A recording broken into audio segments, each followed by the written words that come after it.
Okay, move out.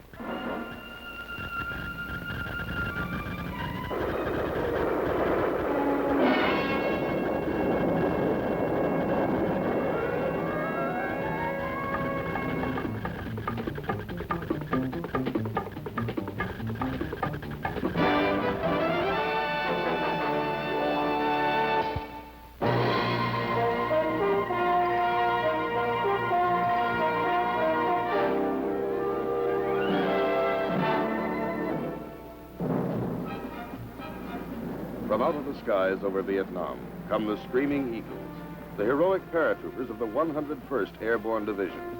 Their fabled exploits during World War II can never be forgotten. In December 1944, outnumbered and surrounded by the Germans at Bastogne, the men of the 101st courageously fought on. When the Germans ordered them to surrender or be annihilated, their acting commander, Brigadier General Anthony McAuliffe, gave the historic reply, nuts, and they stood until the Germans were defeated. It is in this same tradition that the men of the Screaming Eagles, 1st Brigade, today serve on the jungle battlefront of Vietnam.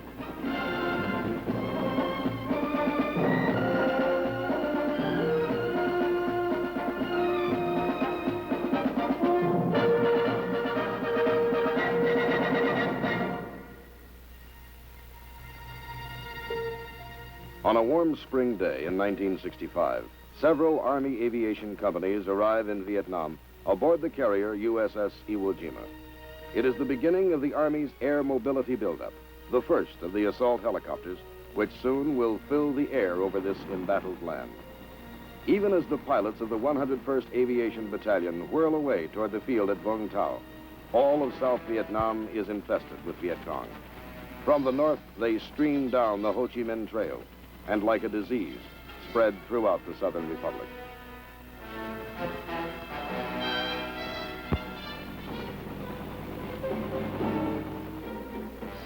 Into this setting come the first of the Screaming Eagles, the aviation crews of Company A, forerunners in the massive American military buildup to stop the communist enemy.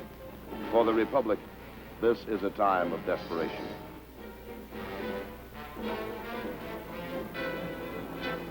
Here at Vung Tau Airfield, 40 miles southeast of Saigon, the job begins for these airmen. Along with helicopter crews from other aviation companies, the men of the 101st are to be processed for movement to their new homes in the forward areas of Vietnam.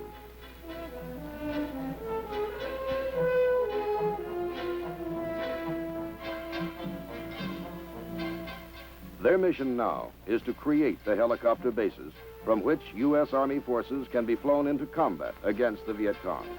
Quickly now, they make ready. In the next 90 days, before the airborne infantry arrives, these men will do a man-sized job.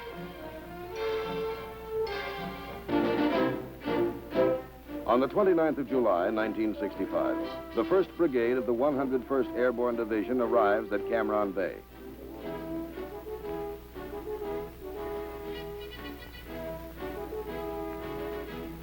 The brigade, with its supporting elements, is commanded by Colonel James Timothy, who is welcomed to Vietnam by Ambassador Maxwell Taylor. And by General William Westmoreland. In the ceremonies which follow, Colonel Timothy gets his first look at the strife-torn shores of Vietnam. And for the first time, the brigade unfurls the proud emblem of freedom over the land it is here to protect.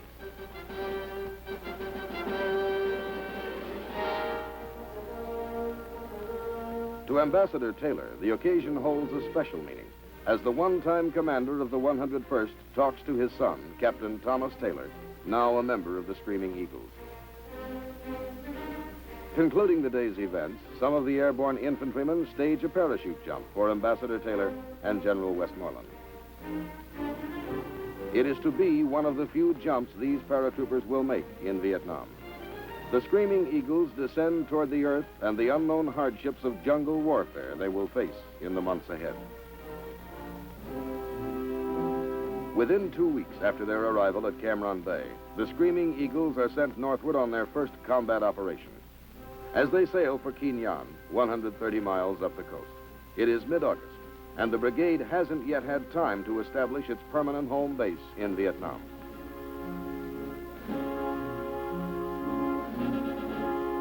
While the Vietnamese are celebrating the Lantern Festival, the men of the 327th and 502nd are moving inland from Quien Nhân to An Khê in the Central Highlands. Their mission is to clear and secure the An Khê area as a base camp for the U.S. 1st Cavalry Division Air Mobile, which will be arriving from the United States in a matter of days. At Deo Mang Pass, overlooking An Khê, the landings begin. After months of special training at Fort Campbell, Kentucky, this is it, the moment every man knew would come. A Viet Cong main force battalion has been reported in the area, and the airborne infantrymen expect instant contact.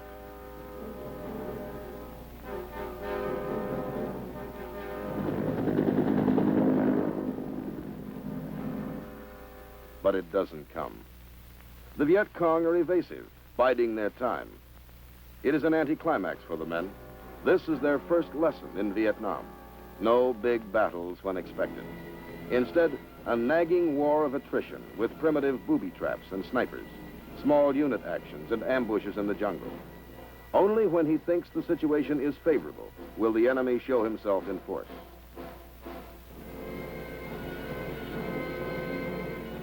So the long, hard task of ferreting out the communist enemy begins. And the Screaming Eagles are good at their job. By the end of September, they will kill 600 Viet Cong. It will be a difficult thing, and some of these airborne fighting men will die. But the job, for this time, will be done.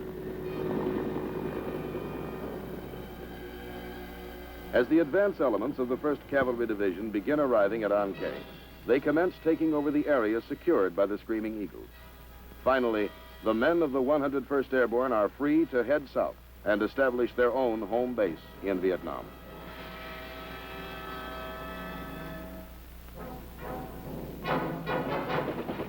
From An Khê and the Central Highlands, the brigade moves 170 miles to the coastal town of Phan Rang.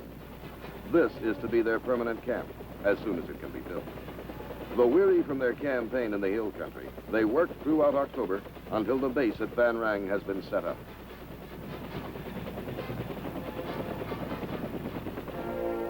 General Westmoreland visits the Screaming Eagles on Thanksgiving Day, 1965, and inspects the camp at Phan Rang. He is pleased with their performance at An Khê and congratulates them on a job well done.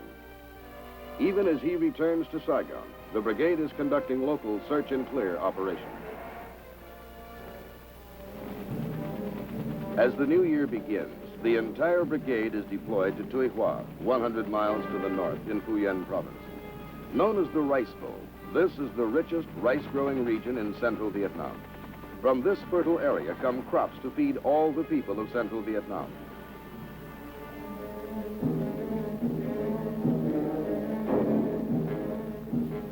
But the Viet Cong have been seizing the harvest and collecting unbearable taxes from the frightened farmers. Now come the Screaming Eagles to protect the rice harvest and stop the Viet Cong. Codename Operation Van Buren. The orders read, search out the enemy in the Tuy Hoa sector and destroy him.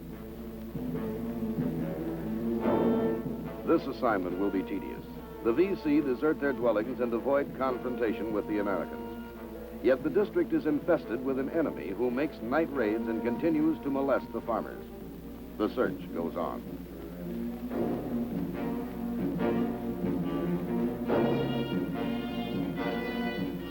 Brigadier General Willard Pearson takes over command of the Screaming Eagles on the 29th of January, 1966. He steps up the pressure on the Viet Cong. Fire!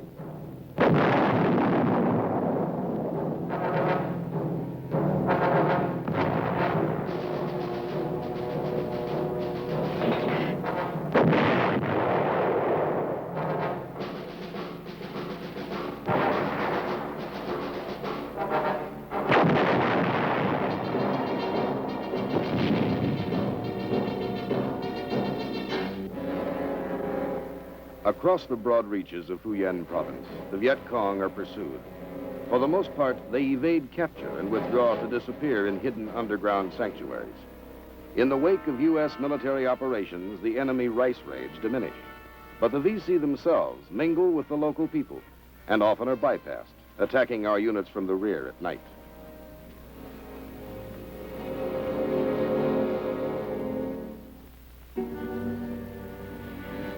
On 8 February, the Deputy Commander of the U.S. Military Assistance Command, Vietnam, Lieutenant General John Hankes, comes to Tuy Hoa to personally evaluate the situation.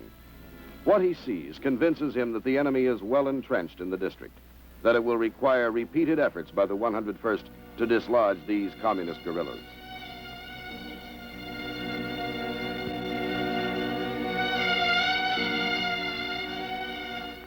Operation Van Buren becomes Operation Harrison. February becomes March, and daily the Screaming Eagles patrol the jungles and foothills surrounding the rice fields of Tuy Hoa. Enemy main force headquarters are located and hit by the U.S. Air Force with B-52 bombing raids. The men of the brigade go in to check the results and prepare field reports for Air Force intelligence.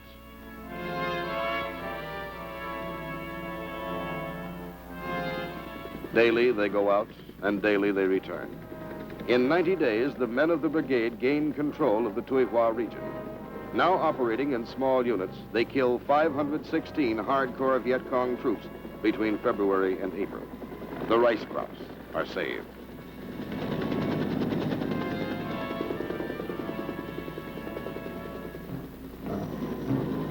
Once, early in March, the men of the brigade receive a surprise visit from one of Hollywood's movie heroes, Robert Mitchum. During this enjoyable interlude, there is talk about the glamorous girls of the film world.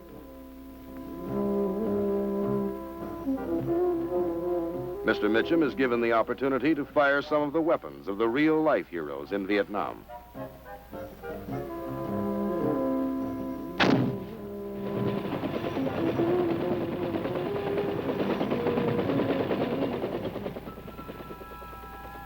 In mid-April 1966, the 2nd Battalion of the 327th is left to guard the rice harvest at Tuy Hoa, and the rest of the brigade moves out on Operation Austin.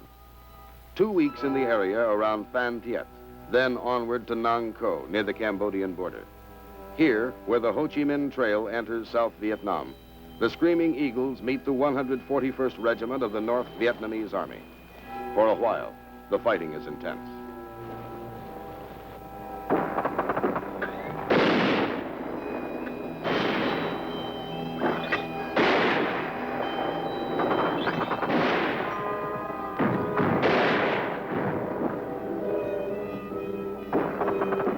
The 502nd Airborne Infantry takes a number of casualties. It takes 6 days, from the 14th to the 20th of May, for the U.S. paratroopers to drive the North Vietnamese aggressors out of their positions in the foothills of Nang Co. The communist regulars are well disciplined, well equipped, and tenacious.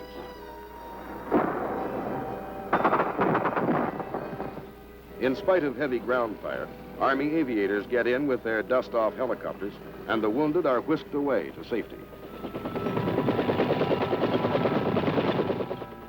This is the enemy.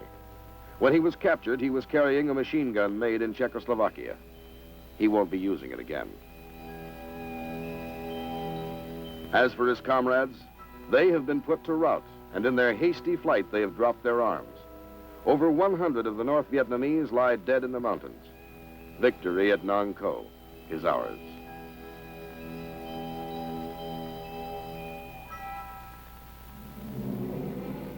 But for the Screaming Eagles, the greatest testing is still to come. Far to the north in Kon Tum province, the brigade launches Operation Hawthorne in the area around Dak To.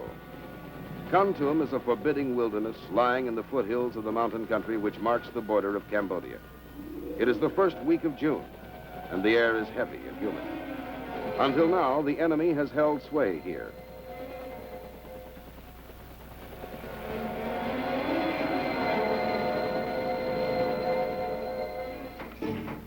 "30 miles north of the little town of Dak To, the airborne engineers erect a crude bridge. A few miles beyond lies an American Special Forces camp. It has been under siege by the Viet Cong for nearly a week.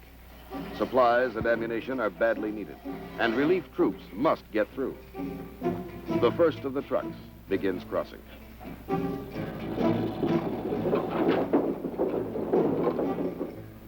Near the bridge, the men of B Battery, 320th Artillery, prepare for another firing mission. Throughout the morning, they have rained howitzer shells upon the enemy forces attacking the camp. Now, with fresh supplies of ammunition, they're ready to begin again. Each time the shelling starts, the enemy withdraws his attacking forces to escape the punishing fires. When it is lifted, he regroups and again tries to take the camp. Despite week-long airstrikes by U.S. Air Force jets, the Viet Cong have shown no signs of withdrawing. But the artillery fire, directed by those defending the outpost, is having a telling effect.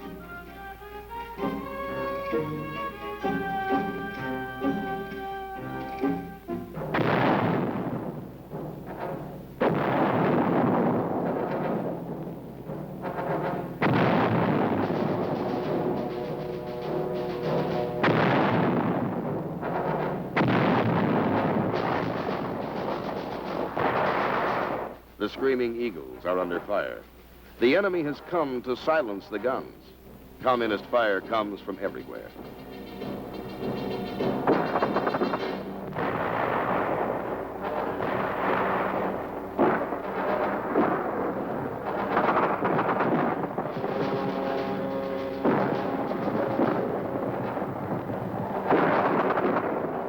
Out there, the enemy is creeping in. He will try to overrun the American positions. The waiting is agony.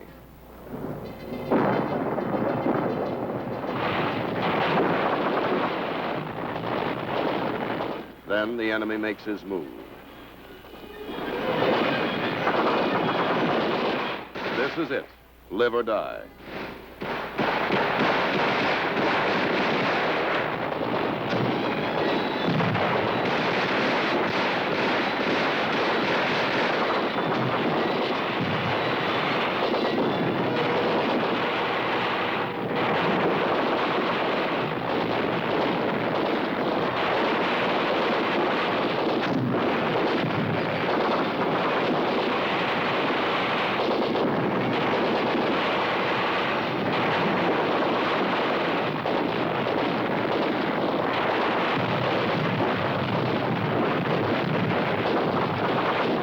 In the forefront, General Pearson, the boss, here in hell. From Bastogne to Vietnam, the tradition remains unbroken, magnificent. The Screaming Eagle.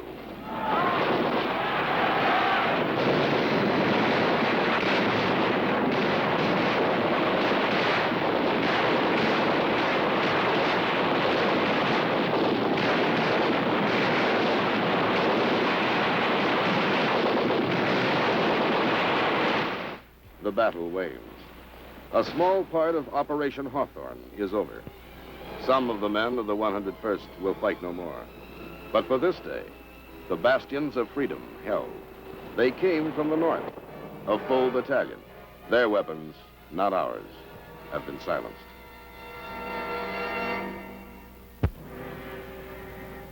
Throughout the oppressive days and nights of June 1966, Operation Hawthorne continued. In the violent conflict which rages in Kon Tum province, the Screaming Eagles repeatedly beat back prize troop units of the North Vietnamese Army. In 16 straight days of combat, the brigade envelops the 24th North Vietnamese Army Regiment, and more than 500 of the communist aggressors are killed. It is the largest single battle of the war for the men of the 101st.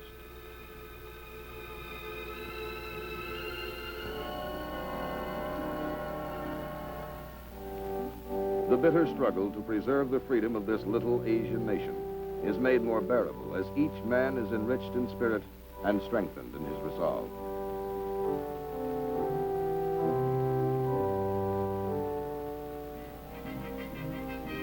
At last, the fighting is done.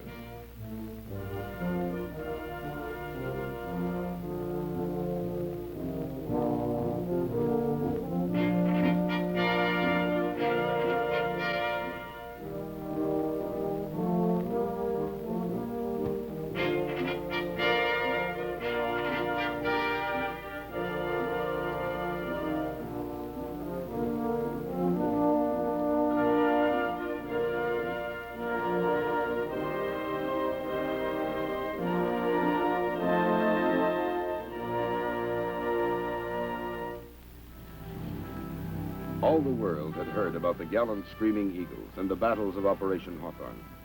In recognition of their outstanding victory in Kon Tum province, the premier of South Vietnam, Nguyen Cao Ky, comes to the little town of Dak To. Premier Ky and the deputy premier expressed the gratitude of their nation in a way that fighting men can understand.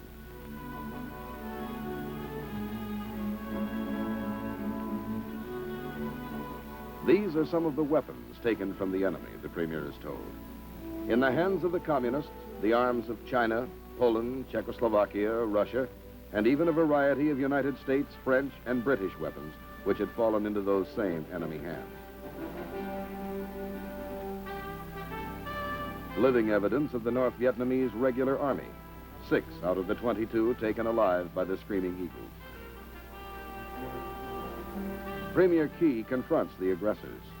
"You are lucky the Americans have taken you," he smiled.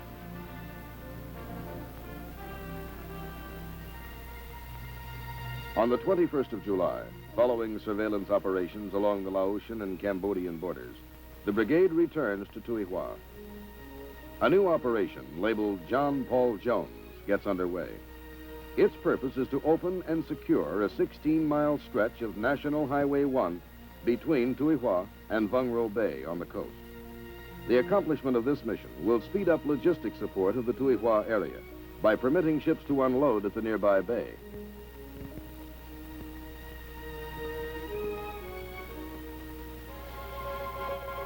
It begins with elements of the 502nd Infantry landing at the cliff-guarded Vung Ro Bay, where, without encountering resistance, they begin moving inland to link up with the oncoming units of the 327th.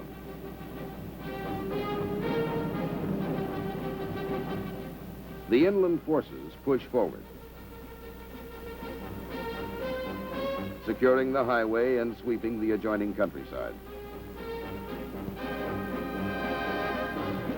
Supported by helicopter gunships, heliborne assault troops clean out the operational zone within 6 weeks. By early September 1966, they have secured Vung Ro Bay and Highway 1 north to Tuy Hoa. Sweeping through the mountains, the brigade captures 40 North Vietnamese and Viet Cong and kills 209 others.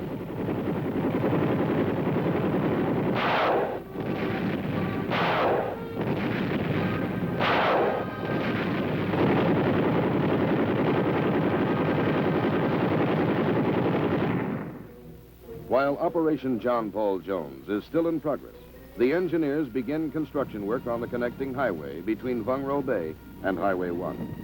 The Screaming Eagles have done their job well, and a new seaport is born.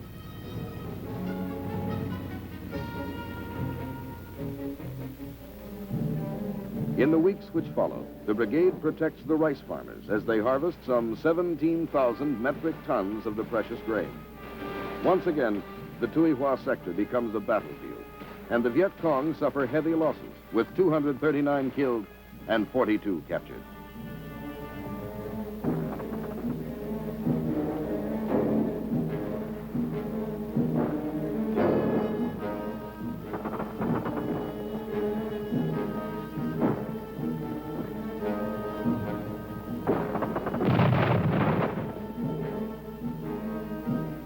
The Viet Cong have had enough.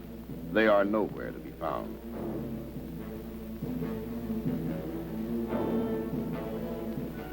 "11 Vietnamese are found, however, in a Viet Cong prison camp. They have apparently received no medical attention while in the hands of the communists. Held by the Viet Cong for several months, their ailments range from open sores and skin infections to malnutrition, as well as deformities caused by unset broken bones. This man, a former Viet Cong who defected to the Republic and was later captured by the VC, cannot tell of his unspeakable nightmare with the enemy. On the 9th of December, the odyssey of the brigade continues. From Tuy Hoa, back up north to Kon Tum province. The Viet Cong have been cleared from Phu Yen province by this time, and the Screaming Eagles are moved to the north in a record 48 hours by the U.S. Air Force.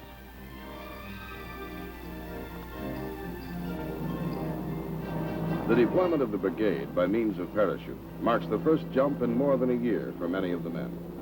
But they're in superb physical condition, and the jump goes well. As 1966 draws to a close, the brigade descends upon Kon Tum province to take part in Operation Picket. Fighting side by side with Vietnamese army forces and militia, the men of the 101st once again will scour the countryside, finding and finishing the enemy.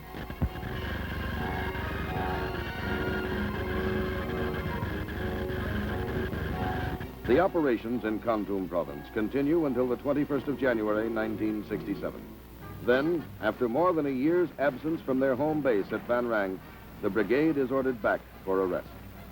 It seems a long time since the LSTs first moved the brigade up to Quignon as they headed for their first combat around An Khê. Now, the LSTs are taking them home.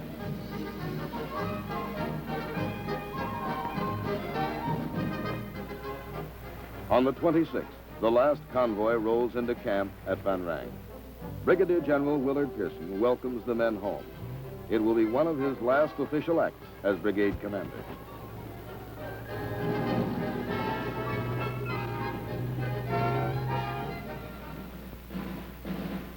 Two days later, General Pearson transfers command of the 1st Brigade, 101st Airborne Division to the new brigade commander, Brigadier General S.H. Matheson. The battle-hardened troops watch with solemn pride as Lieutenant General Engler pins the Legion of Merit on the uniform of their departing commander. So the Screaming Eagles bid farewell to the commander who led them in 14 combat operations from one end of Vietnam to the other. For the Screaming Eagles, as for the rest of the United States military forces in Vietnam, the valiant effort to keep that young nation free continues.